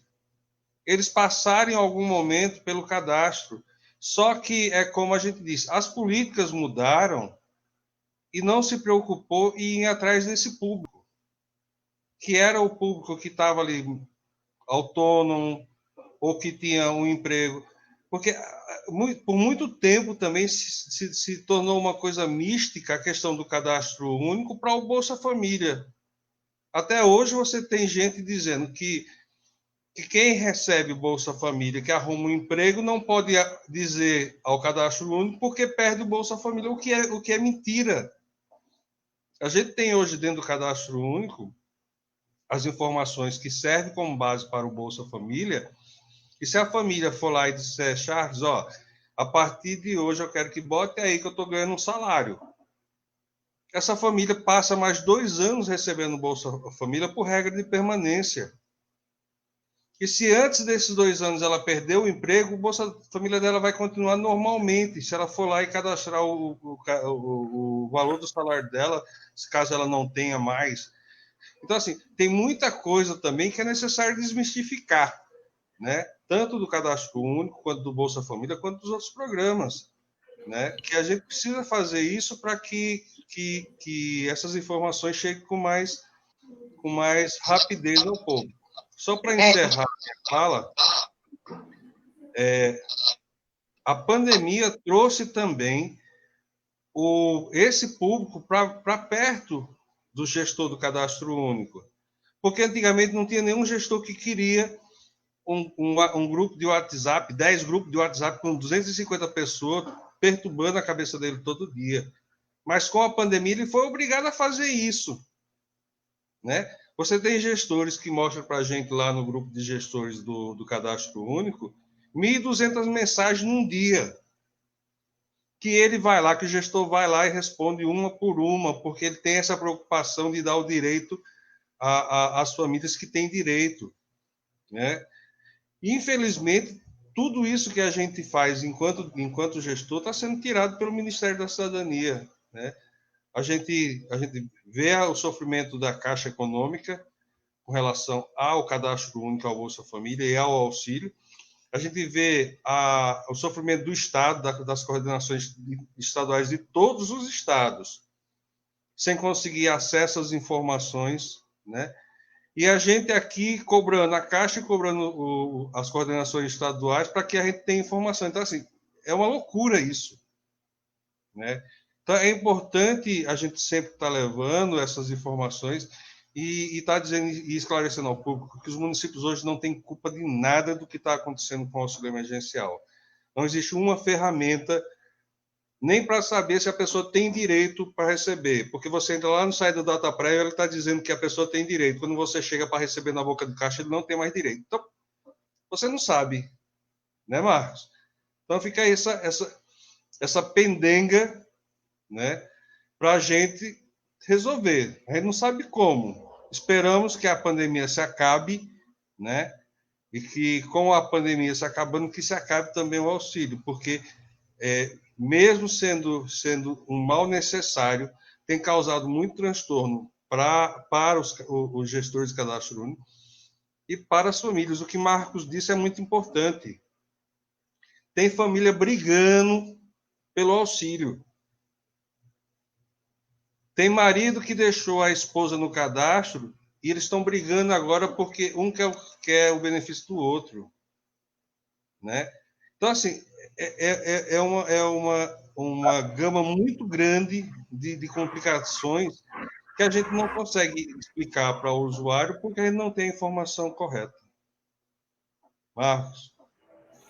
Charles, inclusive a gente tem relatos, né, de pessoas que estão separadas nesse momento devido ao auxílio emergencial, né? E outra, além de separadas, né, elas se separam e ainda vão no cadastro único, vão até um CRAS, vão até o atendimento para encher o saco do gestor, né, desculpe a expressão, mas é a realidade, para dizer que a culpa é do gestor e quer sair do cadastro, né? Quer sair do cadastro para poder fazer o cadastro dele. E aí tem uma coisa importante, a base de dados extraída do cadastro único para a geração do auxílio emergencial para o público beneficiário do Bolsa Família foi 20 de março. Então, tudo que foi feito no cadastro único de 21 de março para cá, ele não teve... Aliás, desculpa, quero fazer uma correção. Dia 2 de abril teve uma nova extração, não foi isso, Charles? Teu áudio está fechado. Se eu não me engano, dia 2 ou 4. Eles Pronto. fizeram uma extração no dia 20 e uma segunda extração sem dizer nada a ninguém no dia 2. Ou foi 2 ou foi 4 de abril, houve uma extração de dados do cadastro único. Então, quando o governo extrai a base de dados do cadastro único, em seguida, né, não há mais como fazer alterações. Mesmo que você faça alteração, essa alteração não vai repercutir no auxílio emergencial. E aí eu vou fazer uma fala aqui do nosso amigo César, lá, que é ex-gestor de Serra Talhada, né? Do ex-gestor do Cadastro Único de Serra Talhada, que vem dando uma contribuição aqui via WhatsApp para mim e para Charles também. Ele diz o seguinte: as pessoas que estão fora do auxílio e é perfil do Bolsa, não é contraditório? Muito. Como é que o governo diz que aquela família não pode receber o auxílio porque ela está fora do perfil do auxílio, se ela recebe Bolsa Família, que é mais criterioso ainda para receber? Né? E nisso ficaram 750 mil famílias fora do auxílio. Então, essas 750 mil famílias, por uma analogia nossa, eu acredito, Charles deve concordar comigo porque é gestor, né? Essas 750 mil famílias, de cara, a gente já sabe que quando passar o auxílio emergencial, elas estão fora do Bolsa. Fora do programa. Elas vão estar fora do Bolsa. Tá? Então, a família vou dar essa informação, mas com certo cuidado e responsabilidade. É possível, não vou afirmar, mas é possível que todas as famílias que estão recebendo somente o Bolsa Família e não estão recebendo auxílio emergencial, elas vão ficar fora do Bolsa Família quando passar o auxílio emergencial. Porque numa análise técnica interna que nós já fizemos esse estudo, eu e Charles, nós chegamos a essa conclusão técnica. Elas vão ficar fora. E aí elas vão jogar a culpa para os municípios. Né? E outra coisa aqui que nosso amigo colocou. César lá de César, que é Sebastião, ele está aqui na live, ele tem por nome Sebastião, mas a gente chama ele de César, né? Lá de Serra Talhada. E os que ficaram fora do auxílio, tipo aquelas pessoas que têm auxílio doença ou BPC, que tiveram esses benefícios impedidos ou já acessaram, só que agora eles não acessam, né, o auxílio emergencial porque disse que eles estavam recebendo benefício previdenciário. Só que eles nem têm auxílio. Mas o que é pior ainda, que eles não tiveram acesso ao auxílio emergencial, que é uma boa parte do grupo do BPC, tanto o BPC idoso quanto o BPC LOAS, e as pessoas com situação de auxílio-doença, e o INSS não está cumprindo o decreto. Existia um decreto que essas famílias teriam os benefícios liberados por 3 meses, e o próprio INSS não está cumprindo esse decreto, como também está bloqueando e mantendo bloqueado os BPCs daquelas famílias que eram para ser liberados desde março. Exato. E eu estou só dando uma pesquisada aqui rápida para ver se eu encontro a lei que trata dessa pequena alteração, né, que ele garante que aquelas pessoas que estão no INSS, né, desculpa, só um minutinho, aquelas pessoas que não estão recebendo auxílio pela Previdência, elas devem, né, ter uma assistência aí de R$600 pelo INSS, né, e ele não está sendo cumprido. Ele não tem, essas famílias estão aí, e pior, Naírla, são pessoas com deficiência e são idosos desamparados. Eles estão sem o benefício, o BPC, né? Ou Amparo ao Idoso, ou LOAS, como ele é chamado, de vários nomes. Ele está sem esse benefício, ele está sem poder acessar o auxílio emergencial, porque quando ele vai lá no sistema, diz que ele já é beneficiário de um auxílio previdenciário, e aí nenhum, nem outro, nem a assistência, e tem um fator importante. Qual a atuação, Charles? Qual a atuação, Naírla, do município numa situação dessa? Como é que o município consegue saber quem é essa pessoa? Só sabe se ela procurar o atendimento. Mas ela não vai procurar o atendimento porque em tempos de pandemia, um idoso e uma pessoa com deficiência é público vulnerável, mais ainda. Então ele não vai no serviço público em busca dessa informação. Resumo, vai passar o auxílio, ele não vai ter direito, ele ainda vai ficar retido por alguma questão burocrática, não vai ter direito ao benefício previdenciário e segue sem a devida assistência do Estado brasileiro. E é essa a realidade nossa que a gente vive hoje. Tá? E essa questão que Charles colocou é cultural. Você passar a ter uma renda, assinou uma carteira ou ter um contrato de trabalho de outra forma e não atualizar o seu cadastro único, né? Porque vai perder o Bolsa Família. E não é assim. E eu repito nas palavras que Charles disse. Isso é mentira. Se você está com carteira assinada, se você ainda tem um contrato de trabalho, seja para o setor público, seja no setor privado, e você cumprir as regras e as exigências, você pode sim continuar com Bolsa Família. Está na legislação, né? O decreto 5.209, que trata do cadastro único, traz isso. A lei 10.836, que cria o programa Bolsa Família, traz isso, né? A portaria 177 do Ministério do Desenvolvimento Social, ela traz isso. A portaria 177 é de 2011. ela traz essa questão da regra de permanência. Então, eu cansei de bater essa questão e muitas vezes era mal interpretado. Mas se está na lei, pode ser cumprido, é para ser cumprido, deve ser cumprido. Então, se a família tem o direito, por quê? Quem sou eu para tirar o direito de uma família beneficiária de qualquer coisa? Ao contrário, eu tenho que beneficiar essa família, desde que a legislação diga que pode fazer isso, né? Então, a regra de permanência, ela existe, né? Muitos gestores desconheciam, né? E tem um problema importante com relação à regra de permanência. É uma legislação, é vigente, está em vigor, mas quando chega o órgão de controle, né? Por exemplo, a CGU, ela entende que a regra de permanência não tem validade. E aí ela penaliza a família, ela penaliza o operador, ela penaliza um gestor do programa, ela penaliza um prefeito, a CGU penaliza um secretário, e eu posso colocar aqui indevidamente. Se está em legislação, não cabe questionamento. A lei é para ser cumprida. Eu não sou um servidor público para tirar direito de pessoas. Eu sou um servidor público para trabalhar em benefício da população, concordam? É esse o trabalho de um servidor público. E não de retirar direitos de ninguém. Cabe ao governo federal fazer suas fiscalizações. Agora sim, o governo federal cria uma estrutura para beneficiar a população, mas não cria mecanismos suficientes de fiscalização, aí nós temos que culpar quem realmente deve ser culpado.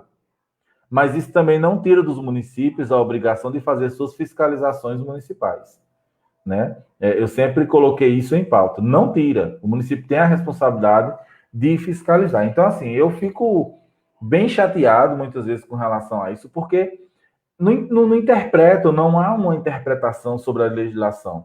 Eu questiono isso sempre.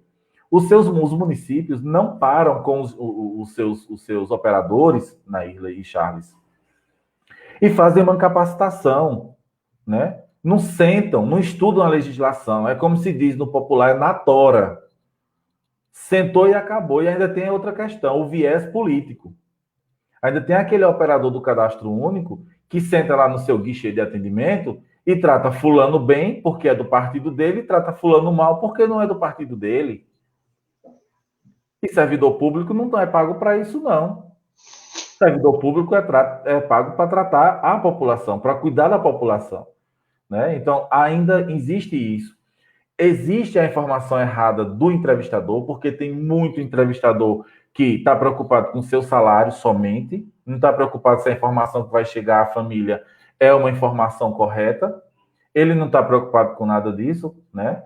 Então, assim, são várias coisas a serem tratadas, né? Eu acredito que os municípios erram muito desses pontos, né? Não estou falando só de Pernambuco, estou falando de vários municípios que eu tenho conhecimento, que não treinam suas equipes, que não mostram o que é que elas estão trabalhando, apenas acham que a assistência social volta naquele ponto lá atrás, né? Que acha que a assistência social é uma secretaria de dar emprego em troca de benefício político, e não é. A assistência social não é assim. A assistência social não deve ser vista dessa forma pelos gestores municipais, né? Pelos prefeitos, pelos secretários. E, assim, nós temos que mudar esse cenário, nós, enquanto profissionais, enquanto técnicos sociais, nós temos que começar a mudar essa visão. Assistência social não é cabide de emprego. A assistência social é uma política pública séria, como a educação e a saúde, é a infraestrutura, entendeu? Então, eu vou sempre bater nessa tecla. E isso incomoda. Isso incomoda prefeitos, isso incomoda secretários, isso incomoda muitas pessoas, mas é uma realidade que deve ser dita, né? E esse auxílio emergencial, ele nos traz essa reflexão toda. Veja que o nosso assunto aqui é cadastro único e auxílio emergencial. Mas é impossível falarmos de auxílio emergencial se nós não temos uma estrutura para atender os beneficiários no município. Não adianta eu falar de cadastro único se eu não tenho uma internet que presta para atender o beneficiário. Eu não posso falar de cadastro único se eu não tenho um computador com qualidade. Eu não posso falar de cadastro único se eu não dou espaço para o beneficiário chegar e sentar e aguardar ser atendido. Eu não posso falar de auxílio emergencial se eu não crio um mecanismo de segurança para ele. Mecanismos nos quais ele possa chegar a uma agência, ele possa chegar a um CRAS, chegar a uma unidade e ser bem atendido. Tá? Então, quando eu falo de auxílio emergencial e cadastro único, eu estou falando de um leque de situações. Eu estou falando de saúde, de educação, de infraestrutura, de lazer, de cultura, né? A gente envolve tudo isso nesse grande debate. Então, eu fico muito preocupado, enquanto a assistência social ainda é vista dessa forma, como um cabide de emprego, e por ser vista como cabide de emprego, as pessoas técnicas, né, sofrem, porque elas querem trabalhar o técnico e ficam impedidas pelo político partidário. Né? Isso é muito delicado, isso é muito preocupante, e eu acredito que isso não deve acontecer, e quem tem que transformar isso somos cada um de nós. É levantar uma expressão popular, a bunda da cadeira, e dizer, não concordo. É isso que nós temos que fazer. Marcos, e lembrar que a assistência social e quem vai para a assistência social tem que gostar, né? Porque se você não gosta do que você está fazendo lá na assistência, então é melhor você sair, porque é muito importante que a gente trabalhe com essa qualidade de atendimento, com atendimento humanizado, com essa atenção que esse público, que é um público já tão humilhado, né, que já chega ali com vergonha de ser atendido, e a gente precisa ter essa sensibilidade, né? E lembrar que a gente está ali para atender o povo realmente bem, da melhor forma possível, dar uma estrutura boa para o usuário, dar uma estrutura boa para o funcionário, né? Dar condições ao gestor de trabalhar, né? Que é muito importante também isso. A gente percebe em alguns municípios eles com vontade de trabalhar, mas sem essa estrutura adequada para se fazer isso. Então, assim, tem muita coisa ainda para ser discutida. A gente está uma hora e 46 minutos já conversando. Foi rápido, né? Né, Naila? Passou rápido. Foi boa a conversa. Eu quero só fazer uma fala rapidinha que foi Certo. publicada há 19 minutos no Instagram da Caixa. Ela diz o seguinte: eu sempre acompanho tudo que a Caixa está postando nesse período agora. Então, ele diz: levar cidadania e inclusão para. Veja um texto. Levar cidadania e inclusão para 98% dos municípios de um país tão extenso é um orgulho da Caixa. Possível graças às 13 mil unidades lotéricas espalhadas pelo Brasil, que juntas permitem que bilhões de reais sejam destinados a causas sociais. Em toda essa caminhada, os lotéricos têm em sua história de vida um ponto em comum: dedicação ao brasileiro como profissão. E aí vem a pergunta: e por que terceirizar? Já que a lotérica tem esse papel social tão importante, por que a Caixa vai terceirizar os canais lotéricos? Pessoal, então a gente já está perto aqui de quase 2 horas, né? Eu queria pedir para quem está colocando aqui as mensagens, que coloquem aí o nome de onde é para a gente divulgar. E quem quiser fazer pergunta, eu acho que o momento é esse. A gente já está no momento já de encerrar, né? Então seria interessante que quem quiser perguntar, o que a gente puder responder. Mas tinha uma pergunta aqui, tem uma fala aqui de alguém, eu não lembro de quem é, porque não tem o nome, que ele fala o seguinte, que os municípios não têm como fazer nenhuma ação, porque o governo federal trabalha com a base do auxílio emergencial, do cadastro único, no auxílio emergencial do dia 20 de março, né? Então, assim, é uma coisa que a gente tem discutido muito, porque, por exemplo, Marcos, uma questão que uma pessoa levantou, que ela em março ela tinha 17 anos. No mês seguinte ela tinha 18, ela continua não recebendo o auxílio emergencial, né? Porque ela é de menor. Então, assim, até nisso eles não pensaram. Foi liberado o auxílio emergencial para aquelas famílias que têm filhos perdão, as pessoas que compõem o grupo familiar menor de 18 anos. A gente tem muita gente assim no cadastro único. Menor de 16 anos, 16 a 17 anos, que já compõem um grupo familiar, que não teve direito. Uma outra coisa muito errada na Irla, o pai de família que cuida dos filhos não teve direito ao auxílio emergencial. Ele cuida dos filhos. Ele é o Às vezes principal provedor. um pai com 2, 3, 4 filhos que cuida desse filho. Está lá no cadastro há 2, 3 anos que ele cuida. Então, faltou essa sensibilidade do Ministério. Então, assim, é muita coisa, tem muita coisa errada, tem muita coisa para ser resolvida, né?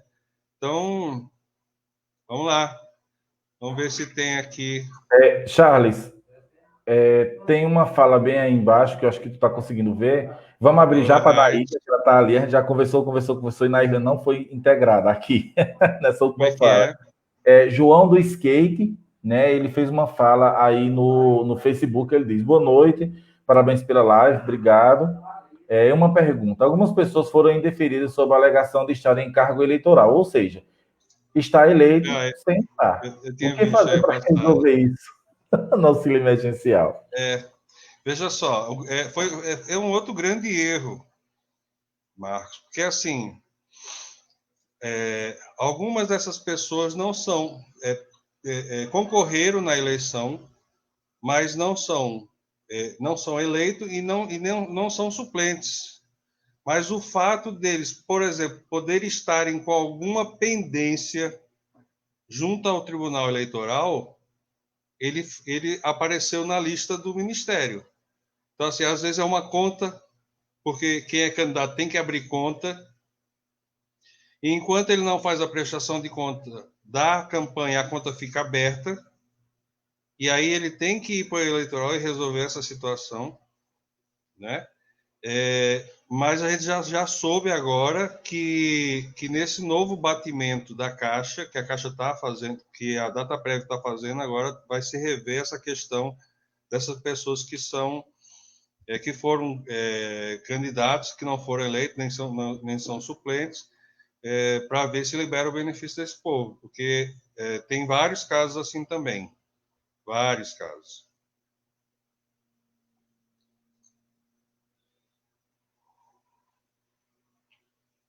Deixa eu ver se tem alguma pergunta aqui. Naíla? Não, é porque eu ia falar que, mesmo caladinha aqui, eu me sinto totalmente integrada, porque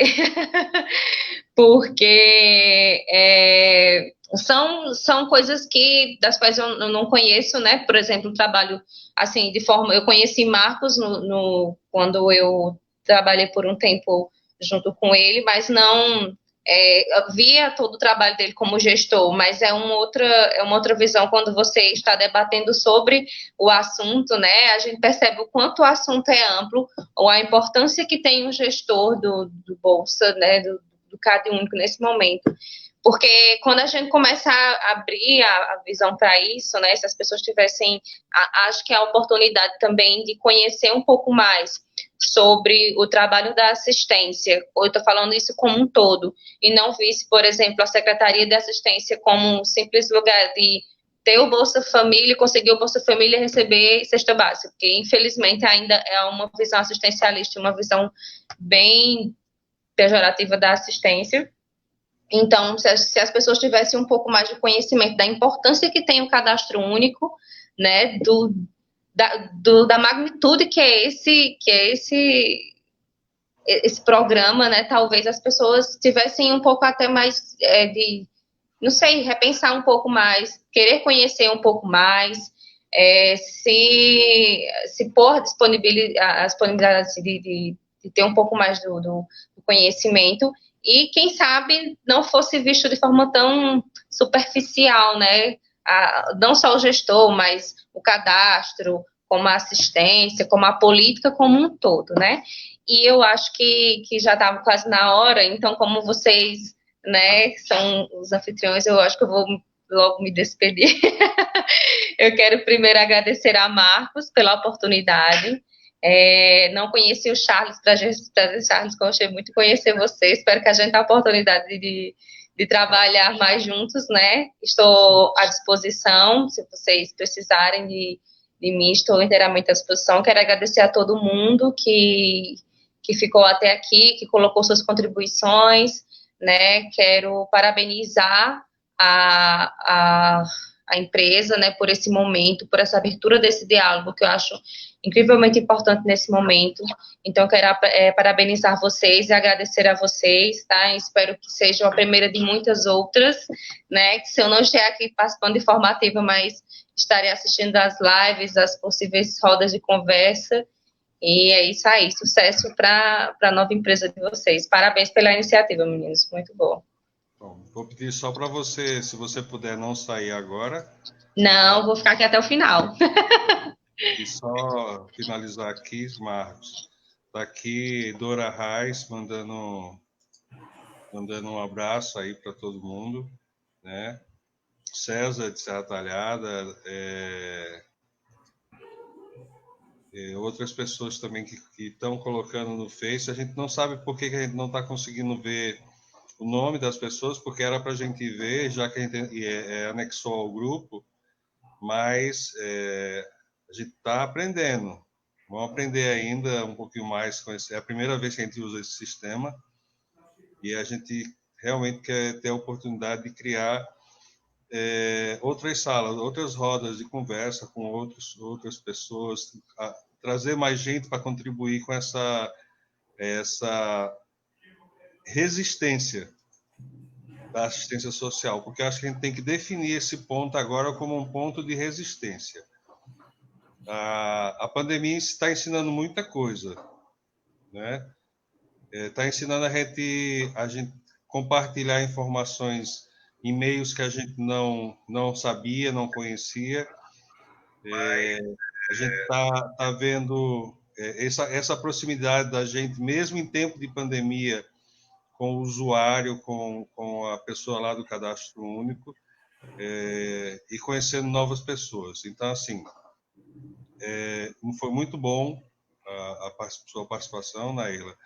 A gente espera que você participe de outras, né? Se alguém ainda tiver alguma pergunta e quiser fazer, a gente está à disposição. Tá? Eu vou deixar Marcos fazer o discurso de encerramento. Ele é bom nisso. Ele tem um dom das palavras que eu não tenho. Tá? Agora, sim, antes de finalizar essa live, eu só queria mais uma vez reforçar, Naila e Marcos, a importância do público compreender que a gente, enquanto gestores e coordenadores de cadastro único, a gente não tem nenhuma gestão sobre o auxílio emergencial. A gente não consegue visualizar nada, não existe um sistema, não existe um programa que a gente possa estar visualizando qualquer situação, a não ser aguardar as informações que o Ministério passa para a gente, assim, e com muita dificuldade, com muito atraso. Então, é importante que o público saiba disso, né? Porque às vezes eles acham que não é a gente que não quer fazer, ou que por algum motivo a gente não tem interesse. A gente tem interesse, sim. A gente queria resolver a situação de todo mundo. A gente gostaria de pegar casa a casa e mandar para o Ministério para tentar resolver. Infelizmente, a gente não consegue. Tá? Tem uma pergunta aqui que eu vou passar para Marcos. Uma situação em que a primeira extração de dados do dia 20, meu marido estava incluído ainda no cadastro do cadastro. E tem um irmão dele e os dois receberam e ele não. O mesmo atualizou o cadastro tirando o ex, como se tivesse uma nova extração no dia 4. Ele pode ser beneficiada? E aí, Marcos? Meio complicada a pergunta. Essa pergunta é um pouquinho complicada mesmo, até porque, assim, eu posso dizer que sim, né, por uma análise rápida. mas o sistema pode também dizer que sim, mas no dia de sacar ele pode não ter o dinheiro lá, né? Então, os velhos enigmas, né, que existem aí no beneficiamento. Então, a gente não consegue dar uma informação clara e a única coisa que a gente pode dizer é o seguinte: acesse a base, né, acesse o site do auxílio emergencial, faça o cadastro, né? E se a pessoa for habilitada, o sistema vai dizer, ou então ela vai ficar lá em análise, certo? Infelizmente, a gente não tem como dar uma explicação concreta, mas por uma análise rápida, sim, ainda tem condição, salvo na condição em que essa pessoa esteja no mesmo grupo familiar, porque se forem duas pessoas pelo grupo familiar, ela já fica de fora, né? A terceira não recebe. Né? Então, respondendo a isso aí. No mais... Tem uma coisa, Marcos, que é interessante que seja dito, que as pessoas que fizeram auxílio emergencial e está em análise, elas não têm a paciência de esperar e fazem uma outra solicitação. Uhum. Isso atrasa e muito a análise do primeiro pedido. Então, é importante que quem fez o pedido e ainda está em análise não faça novamente, porque se fizer, ele vai ter um tempo aí maior para ser analisado. Tem pessoas reclamando que está há 2 meses, mas foram pessoas que fizeram o primeiro pedido, não tiveram paciência para esperar e refizeram a solicitação em cima de um que ainda não tinha sido analisado. Então, assim, essa informação é interessante para que as pessoas não fiquem refazendo o pedido, porque a cada vez que ele refizer o pedido, vai demorar mais para ser liberado. Uma outra coisa é que quem quiser saber a situação atual do seu auxílio, é só entrar no site da DataPrev. Tá? Lá no site da DataPrev está dizendo, lá na parte de auxílio emergencial, ele pede o CPF, o nome da pessoa, o nome da mãe e a data de nascimento. E aí ele vai dizer exatamente qual é a situação da pessoa, se está liberado, se não está. Agora, é como o Marcos está dizendo, pode estar liberado lá no DataPrev, mas não chegou na Caixa ainda, então não vai ter nada lá, porque a DataPrev envia para a Caixa Econômica, e a Caixa Econômica faz o processo. Então, pode ser que nesse trânsito ainda não tenha chegado, tá? Charles, e complementando, Charles e Nair, a todos que estão acompanhando. Eu vou falar aqui algumas ocorrências, essas informações foram dadas pela Caixa Econômica, que nesses casos não cabe contestação, tá? Vamos lá, ainda tem isso. Cidadão com menos de 18 anos, né? Não cabe contestação. Agora, salvo a partir do dia 1º de junho, que vai entrar as menores, né? 18 anos, chefes de família. CPF com registro de óbito, não cabe contestação. Cidadão com emprego formal vinculado ao regime geral da Previdência Social. Cidadão com renda declarada acima de R$ 28.559,70 em 2018. Cidadão cadastrado, vejam que essa parte é muito importante. Aquele cidadão cadastrado no cadastro único, ele não cabe contestação, tá? Porque ele já está na base, ele já é analisado diretamente por lá.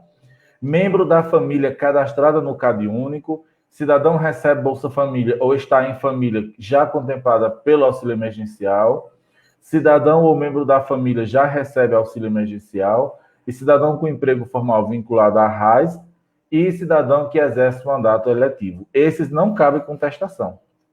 E tem uma questão importante. Marco, eu só contestei a Caixa ontem, porque eu tenho 4 casos de pessoas que a Caixa disse que está morta e estava lá sentada contigo, questionando. Saber porque não recebeu.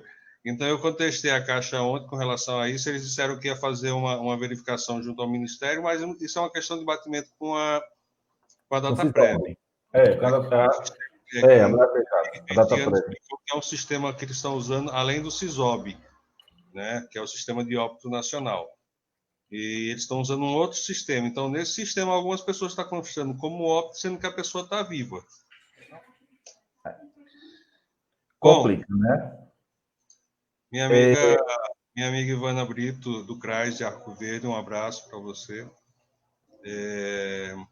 Marcos, 2 horas. Vamos encerrar? Vamos encerrar. Eu quero aqui agradecer ao convite recebido, né? Aliás, a ter recebido o nosso convite, né? A ter aceitado o nosso convite, a Naírla, né? Que é aí um excelente profissional, atualmente é assistente social, né?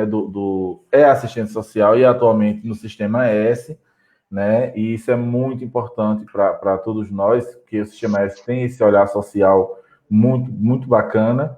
Então, muito obrigado, Naíra, pelas suas contribuições, né? A gente vai estar realizando diversas parcerias. A Charles, meu grande amigo, né? Aí que estamos na luta. Eu saí do cadastro único, mas estou me tornando, né, um especialista no cadastro único. E em breve a gente vai estar com uma série de ações. Então, essa live hoje ela é em nome da empresa MIC. Se vocês chutarem, vocês vão descobrir o que é o M e o C, né? MIC, cursos e consultorias e treinamentos. Então, nossa empresa é uma empresa nova. A ideia já vem amadurecendo há 2 anos. Eu vou falar aqui um histórico rapidinho da empresa. Há 2 anos a gente já pensa a empresa, né, Charles? É. E nós demoramos 2 anos para abrir um CNPJ, né? Então, vejam que foi algo muito bem pensado, foi algo estruturado, não foi algo feito do nada. Foi uma proposta realmente para trazer essa discussão social para a sociedade, mostrar à população o direito dela, né, provocar isso nos órgãos públicos, privados, enfim.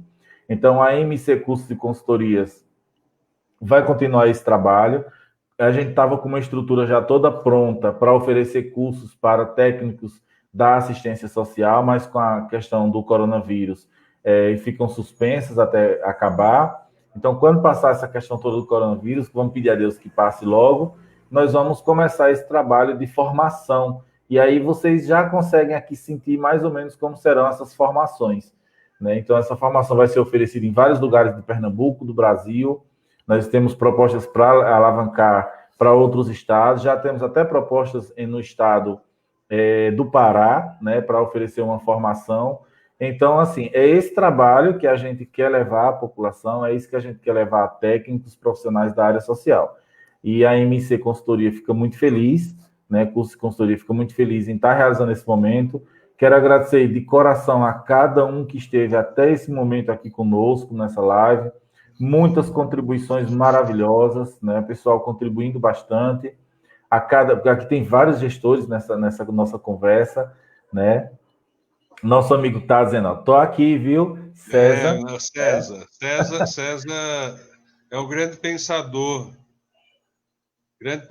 figura ilustre. César ainda é da época em que nós sentamos a primeira vez para estudar a empresa. Né? Quando nós pensamos em criar a empresa, há 2 anos atrás, nós tivemos nossa primeira reunião em Serra Talhada.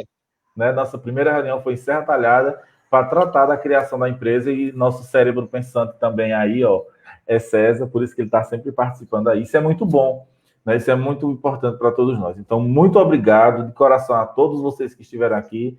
Meu forte abraço a cada um de vocês. Tá? Podem convidar mais técnicos, mais pessoas a participar do nosso grupo aí do Facebook. Né? Também quero convidar a todos que estão no meu Facebook para também participarem do nosso grupo. É só mandar o convite lá que a gente aceita. E de coração a Naírla e a Charles, muito obrigado a todos e uma boa noite para todos nós. Pronto. Então, pessoal, quero agradecer a todos a participação. Tá?